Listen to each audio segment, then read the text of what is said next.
ওম নমঃ শিৱায় ওম নমঃ শিৱায় ওম নমঃ শিৱায়। নমস্কাৰ বন্ধুসকল, পোনপ্ৰথমে আপোনালোকক স্বাগতম জনাইছোঁ এষ্ট্ৰ শক্তি আছাম ইউটিউব চেনেললৈ। বন্ধুসকল, আজি আমি এই ভিডিঅ'টো আলোচনা কৰিম ভাদ মাহ 2025 অসমীয়া পঞ্জিকাৰ মতে 12 ৰাশিৰ মাহেকীয়া ৰাশিফল। বন্ধুসকল, আপোনালোকে অনুগ্ৰহ কৰি মোৰ চেনেলটো ছাবস্ক্ৰাইব কৰি দিব বুলি আশা ৰাখিলোঁ। এই পবিত্ৰ মাহ ভাদ মাহত শ্ৰীমন্ত শংকৰদেৱ মাধৱদেৱ বৰ্তিউৰ্ভাৱ তিথিৰ লগতে গণেশ পূজা, শ্ৰীকৃষ্ণৰ জন্মাষ্টমীৰ মহোৎসৱ আদি এই সকলোৱে মাহটোক বিশেষভাৱে উল্লেখনীয় কৰি তোলে। জ্যোতিষৰ মতে এই মাহত সূৰ্যৰ সিংহ ৰাশিত অৱস্থানে সকলো ৰাশিৰ জীৱনত নতুন শক্তি আৰু সম্ভাৱনাৰ সৃষ্টি কৰিব। তেনে এটা সময়ত আপোনাৰ ৰাশিৰ ভাগ্যই কি কৈছে সকলো জানিবলৈ ভিডিঅ'টো ভালদৰে চাওক। বিশেষ ভাল ফল পোৱা ৰাশিসমূহ ভাদ মাহ 2025 হৈছে বৃষ ৰাশি, সিংহ ৰাশি, ধনু ৰাশি, মকৰ ৰাশি আৰু কুম্ভ ৰাশিৰ জাতক জাতিকাসকলে বিশেষ শুভফল লাভ কৰাৰ সম্ভাৱনা দেখা যায়। এই ৰাশিৰ জাতকসকলে কৰ্মক্ষেত্ৰত, আৰ্থিক আৰু ব্যক্তিগত জীৱনত উন্নতিৰ সুযোগ পাব। আৰু এতিয়া প্ৰতিটো ৰাশিৰ ৰাশিফললৈ আগবাঢ়োঁ। প্ৰথমেই মেঘ ৰাশিৰ সামগ্ৰিক প্ৰভাৱ। মেঘ ৰাশিৰ জাতক জাতিকাৰ বাবে ভাদ মাহত শনিৰ প্ৰভাৱে কিছু প্ৰত্যাহ্বান আনিব পাৰে, কিন্তু বৃহস্পতিৰ শুভ দৃষ্টিৰ ফলত আপোনাৰ আশাৰ ৰেঙনি দেখা পাব। এই মাহত কঠোৰ পৰিশ্ৰমৰ ফলত লাভ কৰিব। আপুনি যি কঠোৰ পৰিশ্ৰমী যদি আপুনি কৰি আছে, তেন্তে তাৰ ফল এই মাহত আপুনি লাভ কৰিব। প্ৰেম আৰু সম্পৰ্কৰ ক্ষেত্ৰত, প্ৰেমৰ ক্ষেত্ৰত এই মাহত ৰোমান্টিক মুহূৰ্ত বাঢ়িব পাৰে। অবিবাহিতসকলে নতুন সম্পৰ্কৰ সুযোগ পাব পাৰে। এই মাহত বিবাহিত জীৱনত সংগীৰ সৈতে মধুৰ সময় কটাব পাৰিব। তথাপি সৰু সুৰা কথাত বিতৰ্ক এৰাই চলাটো আপোনাৰ কাৰণে উপযোগী হ'ব। আপোনাৰ ব্যক্তিগত জীৱনৰ ক্ষেত্ৰত, ব্যক্তিগত জীৱনত পৰিয়ালৰ সৈতে সময় কটোৱাটোৱে মানসিক শান্তি আনিব। পিতৃ মাতৃৰ স্বাস্থ্যৰ প্ৰতি আপুনি মনোযোগ দিয়ক। আজি নহয়, আপোনাৰ এই মাহটোত, ভাদ মাহটোত আপোনাৰ পিতৃ মাতৃৰ যি স্বাস্থ্য তাৰ প্ৰতি অলপ মনোযোগ ৰাখিব। শিক্ষাৰ ক্ষেত্ৰত ছাত্ৰ ছাত্ৰীৰ বাবে এই মাহত শিক্ষাৰ ক্ষেত্ৰত শুভ হ'ব। প্ৰতিযোগিতামূলক পৰীক্ষাত আপুনি এই মাহত সফলতা লাভৰ সম্ভাৱনা আছে। বিদেশত যদি শিক্ষাৰ বাবে পৰিকল্পনা কৰিছে, তেন্তে তাৰ সুযোগ আছে এই মাহত। স্বাস্থ্যৰ ক্ষেত্ৰত তেজৰ সমস্যা বা হাড়ৰ বিষৰ প্ৰতি আপুনি সাৱধান হওক। নিয়মিত ব্যায়াম আৰু স্বাস্থ্যকৰ খাদ্যাভ্যাসে আপুনি পালন কৰক। খাদ্যাভ্যাস পালন কৰাটো আপোনাৰ বাবে উপযোগী হ'ব। আৰ্থিক দিশত মিশ্ৰিত ফল। শ্বেয়াৰ মাৰ্কেট বা মিউচুৱেল ফাণ্ডত বিনিয়োগৰ আগতে বিশেষজ্ঞৰ পৰামৰ্শ ল'ব। আপুনি যদি শ্বেয়াৰ মাৰ্কেটত এই মাহত ইনভেষ্ট কৰিম বুলি ভাবিছে, তেন্তে আপুনি বিশেষজ্ঞৰ পৰামৰ্শ লোৱাটো উপযোগী হ'ব। অপ্ৰয়োজনীয় খৰচৰ পৰা বিৰত থাকক। কৰ্মক্ষেত্ৰত নতুন দায়িত্ব লাভ কৰিব পাৰে। সহকৰ্মীৰ সৈতে মিলাপ্ৰীতি বজাই ৰাখক। ব্যৱসায়ীসকলে এই মাহত নতুন পৰিকল্পনা আৰম্ভ কৰাৰ কথা ভাবিব পাৰে। জ্যোতিষৰ প্ৰতিকাৰ হৈছে এই মাহত প্ৰতি শনিবাৰে আপুনি হনুমান চলিচা পাঠ কৰিব আৰু তেলৰ দীপ জ্বলে শনি দেৱতাক প্ৰণাম জনাব। ইয়াৰ পিছত বৃষ ৰাশিৰ সামগ্ৰিক প্ৰভাৱ। বৃষ ৰাশিৰ জাতক জাতিকাৰ বাবে ভাদ মাহটো অতি শুভ হ'ব। বৃহস্পতিৰ শুভ প্ৰভাৱত আৰ্থিক আৰু কৰ্মক্ষেত্ৰত সফলতা লাভ কৰিব। প্ৰেম আৰু সম্পৰ্কৰ ক্ষেত্ৰত প্ৰেমৰ জীৱনত মধুৰতা বাঢ়িব। বিবাহিত জীৱনৰ দম্পতীৰ মাজত পাৰস্পৰিক বুজাবুজি শক্তিশালী হ'ব।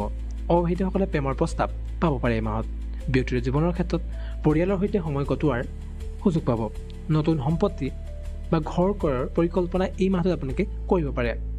শিক্ষাৰ ক্ষেত্ৰত শিক্ষাৰ্থীসকলৰ বাবে এই মাহটো শুভ হ'ব। বিজ্ঞান আৰু কাৰিকৰী বিষয়ত অধ্যয়ন কৰা সকলৰ বাবে বিশেষ সফলতা। স্বাস্থ্যৰ ক্ষেত্ৰত দাঁতৰ সমস্যা, ছালৰ ৰোগৰ প্ৰতি সাৱধানতা হওক। পুষ্টিকৰ খাদ্য গ্ৰহণ কৰক আৰু নিয়মিত যোগাভ্যাস আপুনি কৰক এই মাহটোত। আৰ্থিক দিশত উন্নতি আছে আপোনাৰ।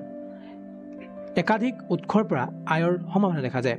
জুলাইৰ পিছত সম্পত্তিৰ বিনিয়োগত শুভ হ'ব। আপোনাৰ এতিয়া সম্পত্তিৰ বিনিয়োগত এই মাহটো শুভ হ'ব। কৰ্মজীৱনৰ ক্ষেত্ৰত চাকৰিয়ালসকলে নতুন সুযোগ লাভ কৰিব পাৰে। ব্যৱসায়ীসকলৰ বাবে লাভৰ সম্ভাৱনা দেখা যায়। শিল্পী আৰু সংগীতজ্ঞৰ বাবে এই মাহটো বিশেষ শুভ হ'ব। জ্যোতিষৰ প্ৰতিকাৰ হৈছে শুক্ৰৰ প্ৰভাৱ বৃদ্ধিৰ বাবে শুক্ৰবাৰে শুক্লা দেৱীৰ পূজা কৰক। স্ফটিকৰ মালা ধাৰণ কৰিলে শুভ ফল এই মাহত লাভ কৰিব পাৰিব। ইয়াৰ পিছত মিথুন ৰাশিৰ সামগ্ৰিক প্ৰভাৱ। মিথুন ৰাশিৰ জাতক জাতিকাৰ বাবে ভাদ মাহত বৃহস্পতিৰ শুভ প্ৰভাৱত থাকিব। কিন্তু শনিৰ প্ৰভাৱত স্বাস্থ্যৰ প্ৰতি অলপ সাৱধান হ'ব লাগিব। প্ৰেম আৰু সম্পৰ্কৰ ক্ষেত্ৰত প্ৰেমৰ ক্ষেত্ৰত সাময়িক হতাশাৰ সন্মুখীন হ'ব পাৰে। বিবাহিত জীৱনত সংগীৰ সৈতে যোগাযোগ বৃদ্ধি কৰক। ব্যক্তিৰ জীৱনৰ ক্ষেত্ৰত পৰিয়ালৰ সৈতে সম্পৰ্ক শক্তিশালী হ'ব। প্ৰভাৱশালী ব্যক্তিৰ সৈতে সাক্ষাৎকাৰৰ সুযোগ লাভ কৰিব।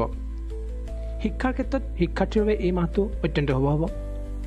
উচ্চ শিক্ষাৰ বাবে বিদেশ ভ্ৰমণৰ সম্ভাৱনা দেখা যায় এই মাহত। স্বাস্থ্যৰ ক্ষেত্ৰত স্বাস্থ্যৰ প্ৰতি অলপ বিশেষ মনোযোগ দিয়াৰ প্ৰয়োজন হ'ব। চিকিৎসাৰ খৰচ এই মাহটোত আপোনাৰ বাঢ়িব পাৰে। নিয়মিত পৰীক্ষা কৰাওক আপুনি। আৰ্থিক ক্ষেত্ৰত আৰ্থিক দিশত মধ্যমীয়া ফল। ঋণ লোৱাৰ পৰা আপুনি বিৰত থাকিবলৈ চেষ্টা কৰক। বিনিয়োগৰ আগতে ভালদৰে পৰিকল্পনা কৰক। কৰ্মজীৱনৰ ক্ষেত্ৰত কৰ্মক্ষেত্ৰত প্ৰতিযোগিতা বাঢ়িব পাৰে। পাঠদান আৰু সাংবাদিকতা আৰু সম্প্ৰচাৰৰ সৈতে জড়িত লোকৰ বাবে শুভ সময়। বৃহস্পতিৰ প্ৰতিকাৰ জ্যোতিষৰ প্ৰতিকাৰ হৈছে বুধৰ প্ৰভাৱত বৃদ্ধি কৰিবৰ বাবে আপুনি বুধবাৰে গণেশৰ পূজা কৰিব পাৰে। সেউজীয়া পোহনীয়া জন্তুক খাদ্যদান কৰক। ইয়াৰ পিছত ৰাশি কৰ্কট ৰাশিৰ সামগ্ৰিক প্ৰভাৱ।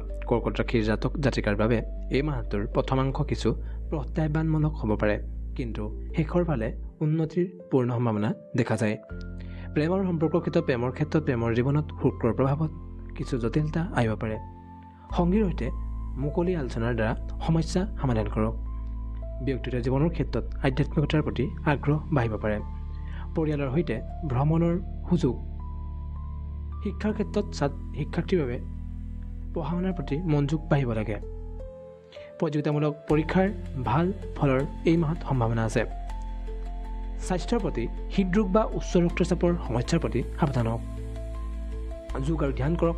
আৰ্থিক ক্ষেত্ৰত আৰ্থিক দিশত সাৱধানতা অৱলম্বন কৰক। শ্বেয়াৰ মাৰ্কেটৰ বিনিয়োগৰ পৰা আপুনি বিৰত থাকক এই মাহটোত। কৰ্মজীৱনৰ ক্ষেত্ৰত ব্যৱসায়ীসকলৰ বাবে উন্নতিৰ সম্ভাৱনা দেখা যায়। বিদেশী সংস্থাৰ কাম কৰাসকলৰ বাবে শুভ সময় হয় এইটো। জ্যোতিষৰ প্ৰতিকাৰ হৈছে চন্দ্ৰৰ প্ৰভাৱ শক্তিশালী কৰিবলৈ সোমবাৰে শিৱলিংগত জলাভিষেক কৰিব পাৰে আৰু মুকুতা আপুনি এই মাহটোত ধাৰণ কৰিব পাৰে। ইয়াৰ পিছত ৰাশি হৈছে সিংহ ৰাশি। সিংহ ৰাশিৰ সামগ্ৰিক প্ৰভাৱ। সিংহ ৰাশিৰ জাতক জাতিকাৰ বাবে ভাদ মাহ অত্যন্ত শুভ মাহ হ'ব। শনিৰ প্ৰভাৱত কৰ্মক্ষেত্ৰত সফলতা লাভ কৰিব। প্ৰেম আৰু সম্পৰ্কৰ ক্ষেত্ৰত প্ৰেম জীৱনত মধুৰতা বাঢ়িব পাৰে। বিবাহিক যিখিনি দম্পতি আছে তেওঁলোকে সমন্বয়ত থাকিব এই মাহটো। অবিবাহিতসকলে নতুন সম্পৰ্কৰ সুযোগ লাভ কৰিব পাৰে। ব্যক্তিগত জীৱনৰ ক্ষেত্ৰত ঘৰ কিনা গাড়ী ক্ৰয়ৰ পৰিকল্পনা শুভ হ'ব এই মাহত। পৰিয়ালৰ সৈতে সময় কটোৱাৰ সুযোগ লাভ কৰিব। শিক্ষাৰ ক্ষেত্ৰত শিক্ষাৰ্থীসকলৰ বাবে মধ্যমীয়া ফল। পঢ়া শুনাৰ প্ৰতি অধিক মনোযোগ দিয়াৰ প্ৰয়োজন হ'ব। স্বাস্থ্যৰ ক্ষেত্ৰত অগ্নাশয় আৰু যকৃতৰ সমস্যাৰ প্ৰতি সাৱধান হওক। স্বাস্থ্যকৰ জীৱনশৈলী মানি চলক। আৰ্থিক ক্ষেত্ৰত আৰ্থিক দিশত উন্নতি দেখা যায়। উত্তৰাধিকাৰীৰ পৰা লাভৰ সম্ভাৱনা দেখা যায়। কৰ্মজীৱনৰ ক্ষেত্ৰত কৃষি দুগ্ধ মাছৰ ব্যৱসায়তে জড়িত লোকৰ বাবে শুভ হ'ব। উকিল আৰু স্থাপত্যবিদৰ বাবে সফলতা দেখা যায়। জ্যোতিষৰ প্ৰতিকাৰ হৈছে সূৰ্যৰ প্ৰভাৱ বৃদ্ধিৰ বাবে ৰবিবাৰে আদিত্য হৃদয়স্তুত পাঠ কৰিব আৰু এই মাহটোত মানিক ধাৰণৰ বাবে আপোনাৰ বাবে উপযোগী হ'ব। ইয়াৰ পিছত ৰাশি কন্যা ৰাশি। কন্যা ৰাশিৰ সামগ্ৰিক প্ৰভাৱ। কন্যা ৰাশিৰ জাতক জাতিকাৰ বাবে ভাদ মাহত কৰ্মক্ষেত্ৰত সফলতা আৰু আৰ্থিক উন্নতিৰ সম্ভাৱনা দেখা যায়। প্ৰেম আৰু সম্পৰ্কৰ ক্ষেত্ৰত প্ৰেমৰ জীৱনত সংগীৰ সৈতে সম্পৰ্ক উন্নত হ'ব। অবিবাহিতসকলে বিবাহৰ প্ৰস্তাৱ পাব পাৰে। ব্যক্তিগত জীৱনৰ ক্ষেত্ৰত কৰ্মক্ষেত্ৰত সুনাম বৃদ্ধি পাব। পৰিয়ালৰ সৈতে সময় কটোৱাটো সুযোগ লাভ কৰিব। পৰীক্ষাৰ্থীসকলৰ বাবে শুভ সময়। প্ৰতিযোগিতামূলক পৰীক্ষাৰ বাবে এই মাহটো ভাল হ'ব। স্বাস্থ্যৰ ক্ষেত্ৰত স্পণ্ডাইটিছ আৰু ছালৰ ৰোগৰ প্ৰতি সাৱধান হওক। নিয়মিত ব্যায়াম কৰাটো আপোনাৰ এই মাহটোত উপযোগী হ'ব। আৰ্থিক ক্ষেত্ৰত বিনিয়োগৰ ক্ষেত্ৰত সফলতা বা সাৱধানতা অৱলম্বন কৰিব লাগিব। আৰ্থিক স্থিতি শক্তিশালী হ'ব এই মাহটোত। কৰ্মজীৱনৰ ক্ষেত্ৰত চাকৰিসকলে পদোন্নতিৰ সুযোগ লাভ কৰিব পাৰে। ব্যৱসায়ীসকলৰ বাবে নতুন পৰিকল্পনাৰ শুভ হ'ব। জ্যোতিষৰ প্ৰতিকাৰ হৈছে বুধৰ প্ৰভাৱ বৃদ্ধিৰ বাবে গণেশৰ পূজা কৰক আৰু সেউজীয়া পাথৰ আপুনি ধাৰণ কৰিব পাৰে। ইয়াৰ পিছত ৰাশি তুলা ৰাশি। তুলা ৰাশিৰ সামগ্ৰিক প্ৰভাৱ। তুলা ৰাশিৰ জাতক জাতিকাৰ বাবে ভাদ মাহ হৈছে মধ্যমীয়া ফলদায়ক। শনিৰ প্ৰভাৱত কিছু প্ৰত্যাহ্বানৰ সন্মুখীন হ'ব পাৰে। প্ৰেমৰ সম্পৰ্কৰ ক্ষেত্ৰত শুক্ৰৰ অস্ত অৱস্থাৰ ফলত কিছু জটিলতা আহিব পাৰে। সংগীৰ সৈতে মুকলি আলোচনা কৰক। ব্যক্তিগত জীৱনৰ ক্ষেত্ৰত পৰিয়ালৰ সৈতে সম্পৰ্কত মানসিক চাপ বৃদ্ধি পাব পাৰে। শান্তিৰ সৈতে সমাধানৰ চেষ্টা কৰিব। শিক্ষাৰ ক্ষেত্ৰত শিক্ষাৰ্থীয়ে মধ্যমীয়া ফল, পঢ়া শুনাৰ পৰিকল্পনা কৰক। স্বাস্থ্যৰ ক্ষেত্ৰত ছালৰ ৰোগ বা হাড়ৰ সমস্যাৰ প্ৰতি আপুনি এই মাহটো সাৱধান হ'ব। স্বাস্থ্যকৰ খাদ্য গ্ৰহণ কৰিব। আৰ্থিক ক্ষেত্ৰত আৰ্থিক দিশত সাৱধানতা অৱলম্বন কৰিব লাগিব। বিনিয়োগৰ আগতে বিশেষজ্ঞৰ পৰামৰ্শ লোৱাটো উচিত হ'ব। কৰ্মজীৱনৰ ক্ষেত্ৰত কৰ্মক্ষেত্ৰত অধীনস্থৰ সৈতে মতানৈক্যৰ সম্ভাৱনা আছে। উদ্যোগৰ সৈতে জড়িত লোকৰ বাবে শুভ সময়। জ্যোতিষৰ প্ৰতিকাৰ হৈছে শুক্ৰৰ প্ৰভাৱ বৃদ্ধিৰ বাবে শুক্ৰবাৰে লক্ষ্মীৰ পূজা কৰক আৰু পোহনীয়া জন্তুক আপুনি খোৱা বস্তু দান কৰক। ইয়াৰ পিছত বৃশ্চিক ৰাশিৰ সামগ্ৰিক প্ৰভাৱ। বৃশ্চিক ৰাশিৰ জাতক জাতিকাৰ বাবে ভাদ মাহটো হ'ব মধ্যমীয়া মাহ। শনিৰ প্ৰভাৱত স্বাস্থ্যৰ প্ৰতি অলপ সাৱধান হ'ব লাগিব। প্ৰেম আৰু সম্পৰ্কৰ ক্ষেত্ৰত প্ৰেমৰ জীৱনত শুক্ৰৰ অস্ত অৱস্থাৰ ফলত সমস্যাৰ সৃষ্টি হ'ব পাৰে। সংগীৰ সৈতে যোগাযোগ বৃদ্ধি কৰিব। ব্যক্তিগত জীৱনৰ ক্ষেত্ৰত মানসিক হতাশাৰ সন্মুখীন হ'ব পাৰে। ধ্যান আৰু যোগৰ সহায় ল'ব পাৰে। শিক্ষাৰ ক্ষেত্ৰত শিক্ষাৰ্থীসকলৰ বাবে শুভ সময় হ'ব। কম পৰিশ্ৰমতে ভাল ফলাফল লাভ কৰিব এই মাহটোত। স্বাস্থ্যৰ ক্ষেত্ৰত হৃদৰোগ, মস্তিষ্ক আৰু ডায়েবেটিছৰ সমস্যাৰ প্ৰতি সাৱধান হওক। নিয়মিত পৰীক্ষা কৰাই থাকক। আৰ্থিক ক্ষেত্ৰত ধন সঞ্চয়ৰ সম্ভাৱনা দেখা যায়। বিনিয়োগৰ পৰিকল্পনা কৰিব পাৰে। কৰ্মজীৱনৰ ক্ষেত্ৰত কৰ্মস্থলীৰ সলনিৰ সম্ভাৱনা দেখা যায়। ক্ৰীড়াবিদৰ বাবে এই মাহটো শুভ সময় হ'ব। জ্যোতিষৰ প্ৰতিকাৰ হৈছে মংগলৰ প্ৰভাৱ বৃদ্ধিৰ বাবে মংগলবাৰে হনুমানৰ পূজা কৰক আৰু প্ৰবাল ধাৰণ কৰিব পাৰে। ইয়াৰ পিছত ৰাশি হৈছে ধনুৰাশিৰ সামগ্ৰিক প্ৰভাৱ। ধনুৰাশিৰ জাতক জাতিকাৰ বাবে ভাদ মাহত বৃহস্পতিৰ শুভ প্ৰভাৱত সফলতা আহিব। প্ৰেমৰ সম্পৰ্কৰ ক্ষেত্ৰত প্ৰেমৰ জীৱনত সংগীৰ সৈতে সম্পৰ্ক উন্নত হ'ব। বিবাহিত জীৱনত মধুৰতা আছে। ব্যক্তিগত জীৱনৰ ক্ষেত্ৰত পিতৃৰ হৈ স্বাস্থ্যৰ প্ৰতি মনোযোগ দিয়ক। আধ্যাত্মিকতাৰ প্ৰতি আগ্ৰহ এই মাহটোত বাঢ়িব পাৰে। শিক্ষাৰ ক্ষেত্ৰত শিক্ষাৰ্থীৰ বাবে এই মাহটো শুভ হ'ব। উচ্চ শিক্ষাৰ সুযোগ লাভ কৰিব। স্বাস্থ্যৰ ক্ষেত্ৰত স্বাস্থ্য ভাল হ'ব। নিয়মিত ব্যায়াম কৰিব লাগিব। আৰ্থিক ক্ষেত্ৰত আৰ্থিক দিশত উন্নতি। বিনিয়োগৰ পৰিকল্পনা কৰিব পাৰে। কৰ্মজীৱনৰ ক্ষেত্ৰত কৰ্মক্ষেত্ৰত সফলতা লাভ কৰিব এই মাহত। লেখক আৰু কণ্ট্ৰেক্টৰৰ বাবে এই মাহটো শুভ হ'ব। জ্যোতিষৰ প্ৰতিকাৰ হৈছে বৃহস্পতিৰ প্ৰভাৱ বৃদ্ধিৰ বাবে বৃহস্পতিবাৰে বিষ্ণুৰ পূজা কৰক আৰু হালধি দান কৰক। ইয়াৰ পিছত ৰাখিছে মকৰ ৰাশিৰ সামগ্ৰিক প্ৰভাৱ। মকৰ ৰাশিৰ জাতক জাতিকাৰ বাবে ভাদ মাহ অত্যন্ত শুভ মাহ হ'ব।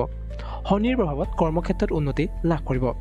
প্ৰেমৰ সম্পৰ্কৰ ক্ষেত্ৰত প্ৰেমৰ জীৱনত সফলতা আহিব। বিবাহিত জীৱনত মধুৰতা। ব্যক্তিগত জীৱনৰ ক্ষেত্ৰত পৰিয়ালৰ সৈতে সময় কটোৱাৰ সুযোগ লাভ কৰিব। বিদেশ ভ্ৰমণৰ সম্ভাৱনা লাভ কৰিব পাৰে। শিক্ষাৰ ক্ষেত্ৰত শিক্ষাৰ্থীৰ বাবে শুভ সময় হ'ব। প্ৰৱেশ পৰীক্ষাত আপোনাৰ সফলতা আছে। যদি আপোনাৰ কিবা কলেজ হওক, স্কুলৰ হওক প্ৰৱেশ পৰীক্ষা আছে এই মাহটোত, তেন্তে আপুনি শুভ ফল লাভ কৰিব এই মাহটোত। স্বাস্থ্যৰ ক্ষেত্ৰত পেটৰ সমস্যাৰ প্ৰতি সাৱধান হওক। স্বাস্থ্যকৰ খাদ্যৰ গ্ৰহণ কৰক। আৰ্থিক ক্ষেত্ৰত আৰ্থিক দিশত উন্নতি। উত্তৰাধিকাৰীৰ পৰা লাভ কৰিব পাৰে। কৰ্মজীৱনৰ ক্ষেত্ৰত প্ৰশাসনিক কামৰ সৈতে জড়িত লোকৰ বাবে শুভ সময়। জ্যোতিষৰ প্ৰতিকাৰ হৈছে শনিৰ প্ৰভাৱ শক্তিশালী কৰিবলৈ শনিবাৰে শনি মন্দিৰত পূজা কৰিব পাৰে। নীলা আপুনি কিবা পাথৰ বা কিবা তেনেকুৱা ধাৰণ কৰিব পাৰে। কুম্ভ ৰাশিৰ সামগ্ৰিক প্ৰভাৱ। কুম্ভ ৰাশিৰ জাতক জাতিকাৰ বাবে ভাদ মাহ কৰ্মক্ষেত্ৰত সফলতা। প্ৰেম আৰু সম্পৰ্কৰ ক্ষেত্ৰত প্ৰেমৰ জীৱনত সফলতা লাভ কৰিব। সন্তানহীন দম্পতীৰ সন্তান জন্মাৰ সম্ভাৱনা আছে। ব্যক্তিগত জীৱনৰ ক্ষেত্ৰত ভ্ৰমণৰ সুযোগ আছে। পৰিয়ালৰ সৈতে সময় কটোৱাৰ সুযোগ লাভ কৰিব। শিক্ষাৰ ক্ষেত্ৰত শিক্ষাৰ্থীৰ বাবে এই মাহটো শুভ হ'ব। পৰীক্ষাৰ ভাল ফলাফল লাভ কৰিব। স্বাস্থ্যৰ ক্ষেত্ৰত দাঁত মূৰৰ বিষৰ প্ৰতি আপুনি এই মাহটো সাৱধান হওক। নিয়মিত পৰীক্ষা আপুনি কৰি চাওক। আৰ্থিক ক্ষেত্ৰত আৰ্থিক দিশত উন্নতি এই মাহটোত। বিনিয়োগত আপুনি এই মাহটোত ফলপ্ৰসূ হ'ব। কৰ্মজীৱনৰ ক্ষেত্ৰত পৰ্যটন আৰু ছ'চিয়েল মিডিয়াৰ সৈতে জড়িত লোকৰ বাবে এই মাহটো শুভ সময়। জ্যোতিষৰ প্ৰতিকাৰ হৈছে শনিৰ প্ৰভাৱ বৃদ্ধিৰ বাবে শনিবাৰে তেলৰ দান কৰিব পাৰে আৰু নীলা পাথৰ এই মাহটোত আপুনি ধাৰণ কৰিব পাৰে। আজি দৈনিক ৰাশিফলৰ আজি মাহেকীয়া ৰাশিফলৰ শেষৰটো ৰাশিফল মীন ৰাশিৰ সামগ্ৰিক প্ৰভাৱ। মীন ৰাশিৰ জাতক জাতিকাৰ বাবে ভাদ মাহ হৈছে ফলপ্ৰসূ মাহ। ৰাহুৰ প্ৰভাৱত খৰচ আপোনাৰ এই ভাদ মাহত বৃদ্ধি হ'ব পাৰে। প্ৰেম আৰু সম্পৰ্কৰ ক্ষেত্ৰত প্ৰেমৰ জীৱনত অপৰিৱৰ্তনীয় অভিজ্ঞতা লাভ কৰিব। সংগীৰ সৈতে সমন্বয় ৰক্ষা কৰাটো আপোনাৰ বাবে উপযোগী হ'ব। ব্যক্তিগত জীৱনৰ ক্ষেত্ৰত ভৱিষ্যতৰ পৰিকল্পনাৰ বাবে এই মাহটো শুভ সময়। পৰিয়ালৰ সৈতে সময় কটাওক এই মাহটোত। শিক্ষাৰ ক্ষেত্ৰত শিক্ষাৰ্থীৰ বাবে শুভ সময়। চিকিৎসা আৰু অভিযান্ত্ৰিক পৰীক্ষাত সফলতা লাভ কৰিব। স্বাস্থ্যৰ ক্ষেত্ৰত স্বাস্থ্য ভাল হ'ব। নিয়মিত ব্যায়াম কৰাটো উপযোগী হ'ব। আৰ্থিক খৰচ নিয়ন্ত্ৰণ কৰক। ধন ধাৰে লোৱাৰ পৰা এই মাহটোত আপুনি বিৰত থাকিবলৈ চেষ্টা কৰক। কৰ্মজীৱনৰ ক্ষেত্ৰত অৰ্থনীতি আৰু ৰাসায়নিক বিষয়ৰ সৈতে জড়িত লোকৰ বাবে শুভ সময়। জ্যোতিষৰ প্ৰতিকাৰ হৈছে বৃহস্পতিৰ প্ৰভাৱ বৃদ্ধিৰ বাবে বৃহস্পতিবাৰে হালধিৰ দান কৰিব পাৰে আৰু পোখৰাজ ধাৰণ কৰিব পাৰে। আৰু বন্ধুসকল, আশা কৰোঁ আপোনালোকৰ এই ভাদ মাহটো শুভ হওক। তাৰ এই কামনাৰে আজিৰ ভিডিঅ'টো ইমানতে সামৰণি মাৰিছোঁ। জয় শ্ৰীৰাম, জয় শ্ৰীৰাম, জয় শ্ৰীৰাম।